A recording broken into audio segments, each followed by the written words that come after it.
Welcome back to my YouTube channel. ಯಾರೆಲ್ಲ ನಮ್ಮ ಚಾನಲನ್ನು ಸಬ್ಸ್ಕ್ರೈಬ್ ಮಾಡದೆ ನೋಡ್ತಾ ಇದ್ದೀರಾ, ಪ್ಲೀಸ್ ಸಬ್ಸ್ಕ್ರೈಬ್ ಮಾಡಿ ಸಪೋರ್ಟ್ ಮಾಡಿ ಫ್ರೆಂಡ್ಸ್. ನಿನ್ನ ಜೊತೆ ನನ್ನ ಕತೆ ಇಂದಿನ ಸಂಚಿಕೆಯಲ್ಲಿ ಏನಾಗುತ್ತೆ ಅಂತ ನೋಡೋಣ ಬನ್ನಿ.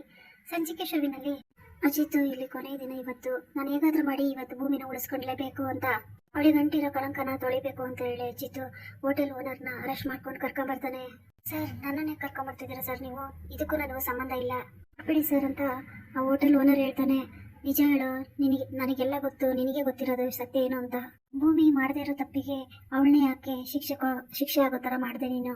ಅವಳೇ ಎಲ್ಲ ತಪ್ಪು ಮಾಡಿದಾಳೆ ಅಂತ ಅವಳಿಗೆ ಕಚ್ಚೆ ಹತ್ರ ಕೇಳಿ ಅವಳ ನಡತೆ ಸರಿ ಇಲ್ಲ ಅಂತ ಯಾಕೆ ಸುಳ್ಳು ಹೇಳ್ದೆ? ನಿಜ ಹೇಳೋ, ನಿಜ ಹೇಳು. ಯಾರು ಈ ತರ ಎಲ್ಲ ಮಾಡಕ್ಕೆ ನಿನಗೆ ಹೇಳ್ಕೊಟ್ಟಿದ್ದು? ಈ ತರ ನೀನ್ ಮಾಡೋದಕ್ಕೆ ನಿನಗೆ ಯಾರು ಹೇಳ್ಕೊಟ್ಟಿದ್ದು? ಆ ಓನರ್ ಕುತ್ತಿಗೆ ಪಟ್ಟಿ ಹಿಡ್ಕೊಂಡು ಅಜಿತ್ ಕೇಳ್ತಾ ಇರ್ತಾನೆ. ಸರ್, ನಿಜವಾಗ್ಲೂ ನನಗೆ ಗೊತ್ತಿಲ್ಲ ಸರ್, ಬಿಟ್ಬಿಡಿ ಸರ್ ಅಂತ ಅವನು ಹೇಳ್ತಾನೆ.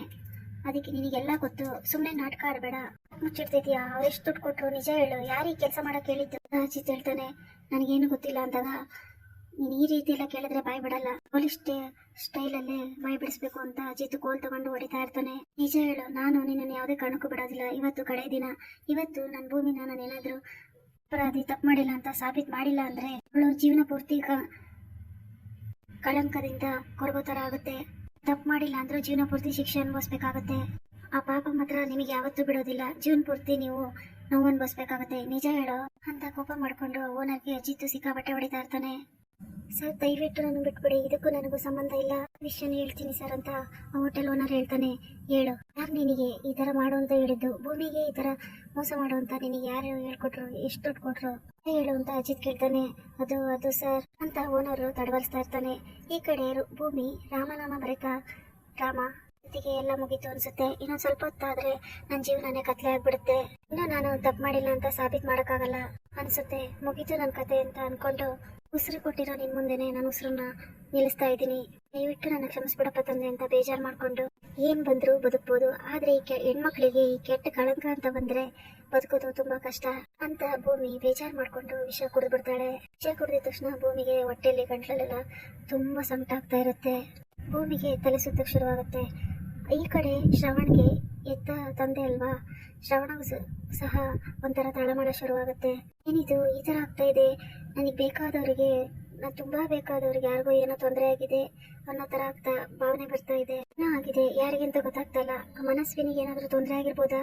ಶ್ರವಣ್ ಟೆನ್ಷನ್ ಮಾಡ್ಕೊಂಡು ಮನಸ್ವಿನಿ ಹತ್ರ ಹೋಗ್ತಾನೆ. ಶ್ರವಣ್ ಅಶ್ವಿನಿ ರೂಮಿಗೆ ಬಂದು ನೋಡಿದ್ರೆ ಅಶ್ವಿನಿ ಆರಾಮಾಗಿ ಫೋನ್ ನೋಡ್ತಾ ಕೂತಿರ್ತಾಳೆ. ನಿನಗೇನೋ ಆಗಿಲ್ಲ ತಾನೆ ಅಂದಾಗ, ಇಲ್ಲಪ್ಪ ನನಗೇನೋ ಆಗಿಲ್ಲ, ಏನಾಯ್ತಪ್ಪ ಅಂತ ಮನಸ್ವಿನಿ ಕೇಳ್ತಾಳೆ. ಯಾಕೋ ಒಂಥರ ನನಗೆ ಬೇಕಾದವ್ರಿಗೆ ಏನೋ ತೊಂದರೆ ಆಗಿದೆ ಅಂತ ಅನಿಸ್ತಾ ಇದೆ, ಒಂಥರ ಸಂಕಟ ಆಗ್ತಾ ಇದೆ, ನಿನಗೇನಾದ್ರೂ ಆಯ್ತೇನೋ ಅಂತ ಓಡ್ ಬಂದೆ. ನಿನಗೇನೋ ಆಗಿಲ್ಲ, ನೀನ್ ಸೇಫ್ ಆಗಿದೆಯಾ ಅಂದ್ರೆ ಮತ್ತೆ ಶಾರದಂಗೆ ಏನಾದ್ರೂ ಆಗಿರ್ಬೋದಾ? ಇಲ್ಲಿದ್ದಾಳೋ ಏನೋ ನನ್ನ ಹೆಂಡತಿ, ಏನ್ ಅಪಾಯ ಆಗಿದೆಯೋ ಅವಳಿಗೇನೋ ಅಂತ ಹೇಳಿ ಬೇಜಾರ್ ಮಾಡ್ಕೊಂಡು ಶ್ರವಣ್ ಯೋಚನೆ ಮಾಡ್ತಾ ಇರ್ತಾನೆ. ನಿನ್ ಮಗಳಿಗೆ ಏನೋ ಆಗಿರ್ಬೋದು, ನಾನು ನಿನ್ ನಿಜವಾದ ಮಗಳಲ್ಲ, ಏನ್ ಮಾಡಕ್ಕಾಗುತ್ತೆ? ಛೆ ಪಾಪ, ನೋಡಿದ್ರೆ ಅಯ್ಯೋ ಅನ್ಸುತ್ತೆ, ಆದ್ರೆ ನನ್ನ ಕೈಯಿಂದ ನಿನ್ಗೆ ಏನು ಸಹಾಯ ಮಾಡಕ್ಕಾಗಲ್ಲ, ಇನ್ಮೇಲೆ ಯಾವಾಗ್ಲೂ ನಾನೇ ನಿನ್ ಮಗಳು ಅಂತ ಅನ್ಕೊಂಡು ಇರ್ಬೇಕು ನೀನು ಅಂತ ಅಶ್ವಿನಿ ಮನ್ಸಲ್ಲ ಅನ್ಕೊಂತಾ ಇರ್ತಾಳೆ. ಈ ಕಡೆ ಭೂಮಿ ತಲೆ ಸುತ್ತು ಬಂದು ಬಿದ್ದಿರ್ತಾಳೆ. ಆಗ ಲಕ್ಷ್ಮಕ್ಕ, ಇದೇನಿದು ಭೂಮಿ ಏನು ಸೌಂಡೇ ಮಾಡ್ತಾ ಇಲ್ಲ, ಎಲ್ಲೋದ್ಲು ಅಂತ ಲಕ್ಷ್ಮಕ್ಕ ಬಂದ್ ನೋಡಿದಾಗ ಭೂಮಿ ಬಿದ್ದಿರ್ತಾಳೆ. ಲಕ್ಷ್ಮಕ್ಕ ಭೂಮಿ ಹತ್ರ ಬಂದ್ ನೋಡಿ ಶಾಕ್ ಆಗ್ತಾರೆ. ಇವು ವಿಷ ಕುಡಿದ್ಬಿಟ್ಟವಳು ಇವಳು ಅಂತ. ಭೂಮಿ ಎದ್ದೇಳು, ಭೂಮಿ ಎದ್ದೇಳಮ್ಮ, ಅಜಿತ್ ಸಾಹೇಬ್ರು ಎಲ್ಲ ಸಾಬೀತ್ ಮಾಡ್ತೀನಿ ಅಂದ್ರು, ನೀನ್ ಯಾಕೆ ಈ ತರ ಮಾಡ್ಕೊಂಡೆ? ಟೆನ್ಷನ್ ಮಾಡ್ಕೊಂಡು ಲಕ್ಷ್ಮಕ್ಕ ಅಜಿತ್ಗೆ ಫೋನ್ ಮಾಡ್ತಾರೆ. ಹೇಳಿ ಲಕ್ಷ್ಮಕ್ಕ, ಭೂಮಿಯಲ್ಲಿ ಏನಾಯ್ತು ಅಂತ ಕೇಳಿದಾಗ, ಅದು ಭೂಮಿ ಲಕ್ಷ್ಮಕ್ಕ ಹೇಳ್ತಿರ್ತಾರೆ. ಲಕ್ಷ್ಮಕ್ಕ, ಭೂಮಿಗೆ ಏನಾಯ್ತು? ಯಾಕೆ ಈ ತರ ಹೇಳ್ತಾ ಇದ್ದೀರಾ? ಏನಾಯ್ತು ಹೇಳಿ ಲಕ್ಷ್ಮಕ್ಕ ಅಂದಾಗ, ಸಾಹೇಬ್ರೆ ಯಾಕೋ ಏನೋ ಅಂತ ಗೊತ್ತಿಲ್ಲ, ಭೂಮಿ ರಾಮನಾಮ ಬರೀತಾ ಇದ್ಲು, ನಾನು ಹೊರಗಡೆ ಹೋಗಿ ಅರ್ಶನ ಕುಂಕುಮಕ್ಕೆ ಮುತ್ತೈದೆಯರನ್ನ ಕರ್ಕೊಂಬರಕ್ಕೆ ಅಂತ ಹೋಗಿದ್ದೆ, ಆದ್ರೆ ಬರೋ ಅಷ್ಟರಲ್ಲಿ ಭೂಮಿ ವಿಷ ಕುಡಿದು ತಲೆ ಸುತ್ತ ಬಿದ್ದೋಗಿದ್ದಾಳೆ, ಏನ್ ಮಾಡ್ಬೇಕು ಗೊತ್ತಾಗ್ತಾ ಇಲ್ಲ, ಬೇಗ ಬನ್ನಿ ಸಾಹೇಬ್ರೆ ಅಂತ ಲಕ್ಷ್ಮಕ್ಕ ಹೇಳಿದಾಗ ಅಜಿತ್ಗೆ ಶಾಕ್ ಆಗಿ ಭೂಮಿ ಅಂತ ಜೋರ ಕಿರ್ಚಿ ಆಸ್ಪತ್ರೆ ಕರ್ಕೊಂಡು ಹೋಗಿ ಅಂತ ಬರ್ತಾನೆ. ಆ ಕಡೆ ಲಕ್ಷ್ಮಕ್ಕ ಭೂಮಿನ ಆಸ್ಪತ್ರೆ ಕರ್ಕೊಂಡ್ ಬರ್ತಾ ಇರ್ತಾರೆ. ಈ ಕಡೆಯಿಂದ ಅಜಿತ್ ಸತ್ಯನ ಇಬ್ರು ಬರ್ತಾರೆ.